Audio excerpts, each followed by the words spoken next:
hun har sa på min ombui min selv reng tri min tha tham phalo lal pan en kim hian nin ma ngai zia min sil nom tri hun har sa po tok thin ma ila rem rua dril ro pui zia an puang tri hun thim ber pon ado pa chua lal pa acha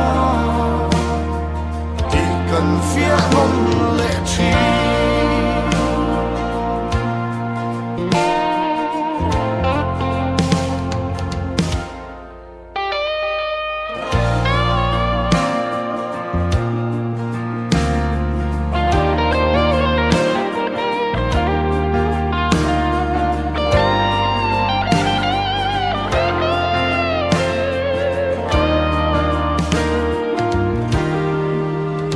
din hun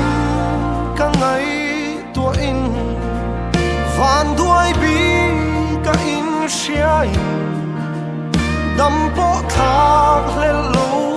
na le nun be dong na ru lai pon mangai tu lal pa ero kalaka be dong ai lo tham lo ama ngai hi min kal san lo en kim hia min ma ngai zia min sil nom chi hun har sa po tok chi ma ila arem rua dril ro pui zia ber on ado pa chua lal pa acha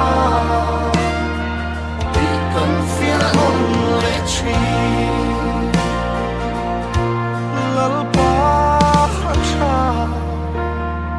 ti kan fia non